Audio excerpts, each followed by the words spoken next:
Hola a todos, sean bienvenidos a otro video informativo más de El Dragonario. También quiero decirles, piensen en esto. En este video vamos a tratar con un asunto, se podría decir, delicado y que también tiene relación al caso de Luna Flores. Se trata del artículo 362 del Código Penal en el Distrito Federal. Vamos a leer, o les voy a leer, un artículo que salió en la jornada relacionado acerca de esta disposición en el Código Penal de esta ciudad. ¿Y por qué hay que tratarlo?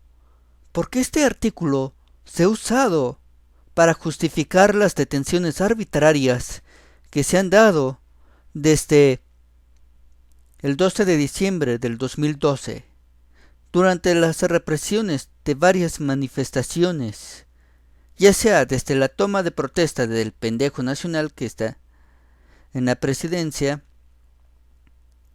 hasta por las marchas, por las conmemoraciones del Jueves de Corpus y de la masacre de Tlatelolco. También se puede decir que ha estado presente en alguna que otra manifestación de los padres de los 43 normalistas de Ayotzinapa en la Ciudad de México y en las acciones globales por Ayotzinapa. Vamos con este artículo.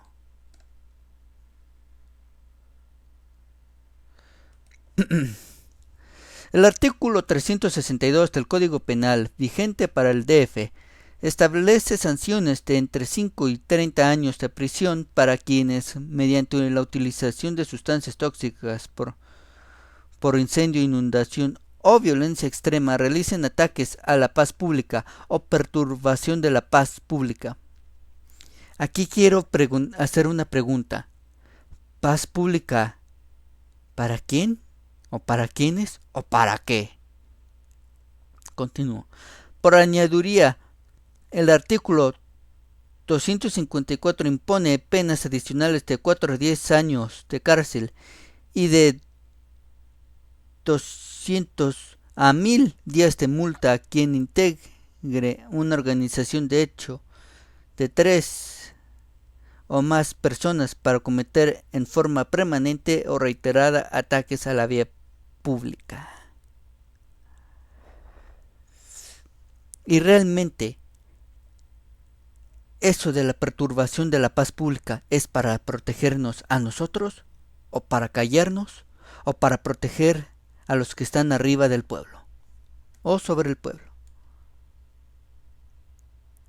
Si bien los medios del delito, salvo la violencia extrema, están claramente tipificados, las figuras de ataque o perturbación de la paz pública son ambiguas, indefinidas y crea un enorme margen de arbitrariedad y discrecionalidad para la aplicación de la ley. En ella podría caber desde una riña callejera hasta un atentado terrorista. O sea que no se especifica en lo que cabría en eso de perturbación de la paz pública o agravios a la autoridad también. Bueno, yo lo meto a la colación porque también se utiliza. La disposición referida puede usarse como una coartada para perseguir, reprimir, condenar y encarcelar a disidentes políticos, sociales, según convenga a las autoridades locales en turno, por cuanto cualquiera que participe en una expresión de protesta que derive a la violencia podría incluso, si ha actuado en forma pacífica y legal, ser involucrado en las figuras delictivas señaladas. Aquí quisiera preguntarles o lanzar la pregunta: ¿quiénes son los que generan esta violencia en las manifestaciones? ¿Son los propios manifestantes o son gente proveniente de distintas dependencias o instituciones estatales,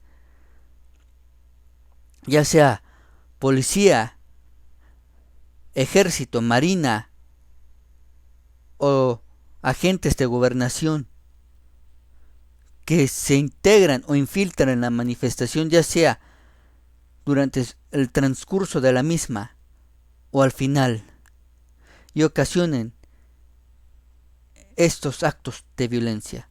¿Son ellos o los mismos manifestantes?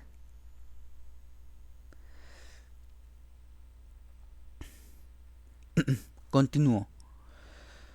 La disposición referida puede usarse como una coartada. Me equivoqué. Fue precisamente eso lo que ocurrió el pasado 1 de diciembre, cuando tras los actos vandálicos perpetrados por grupos de choque de origen y propósitos inciertos, decenas de jóvenes manifestantes y simples transeúntes fueron capturados con exceso de violencia, maltratos de diversas maneras y remitidos a la autoridad judicial. Aquí vuelvo con la pregunta: ¿quiénes son o quiénes integran esos grupos de choque? ¿A quiénes favorece y de dónde provienen? También hacer la reflexión o que pregunten: en cualquier país con un Estado de Derecho que se digne de serlo o de existir, cualquier detención con violencia por parte del oficial que la ejecutó o la realizó en el momento, cualquier acusación que de dicha detención dependiera sería bajo, porque se podría alegar no solo tortura, sino violencia. Es lo mismo, sí, hacia el acusado, lo cual la acusación terminaría por desestimarse e irse abajo. 14 de esos ciudadanos permanecen recluidos en distintas cárceles, por más que existen documentos que prueben su palmaria inocencia. Ayer, un centenar de integrantes del movimiento Yo Soy 132 se manifestaron frente a la Asamblea Legislativa del DF en demanda de la liberación de los 14 y de que sea derogado el artículo 362 del Código Penal capitalino. La exigencia de los manifestantes es procedente sin desconocer la necesidad de perseguir y castigar actos vandálicos y faltas administrativas como los cometidos en el centro de la capital el día de la toma de posesión del pendejo nacional. La persistencia del referido numeral es peligrosa, en la medida que establece sanciones para un delito abstracto, difícilmente reductible en el ámbito penal y carente de tipificaciones concretas. En esa medida el artículo referido representa un peligro para la vigencia de los derechos humanos y sociales, lo cual está ocurriendo en cada manifestación que se da, desde no solo el inicio de la administración de Enrique Peña Nieto a nivel federal, sino también cuando inició la administración de Miguel Ángel Mancera o Mancerdita Perictador.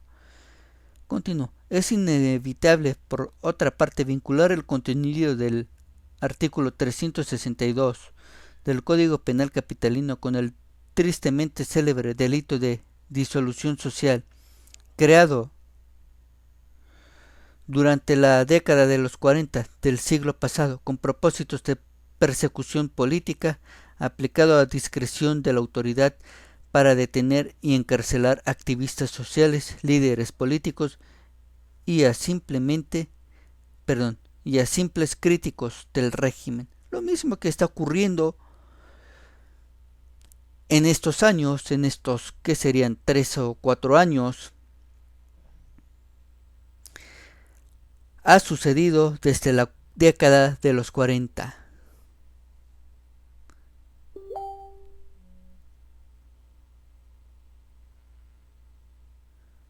Y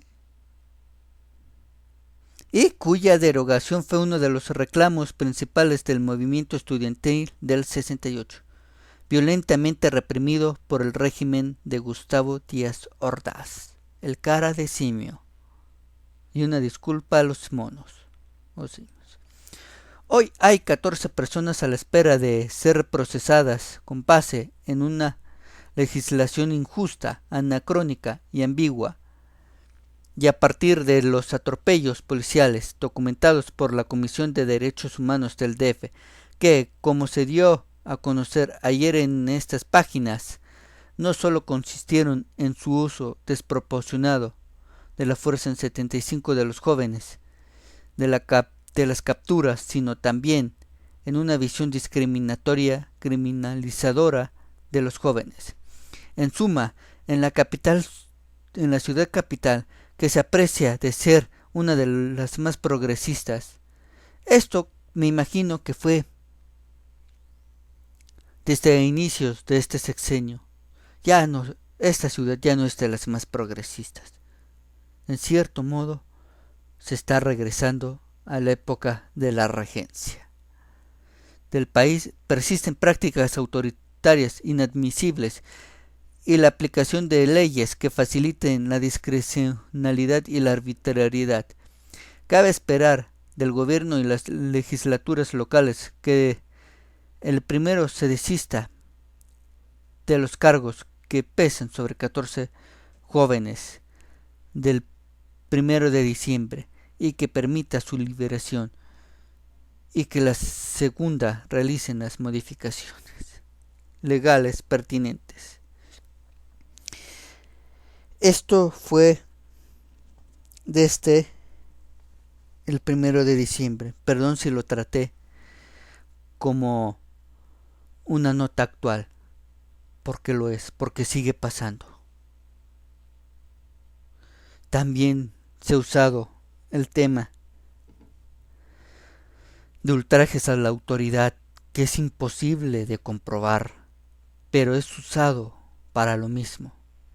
Esta es una forma de cómo le dicen el mal gobierno reprime a todos, en especial a los jóvenes.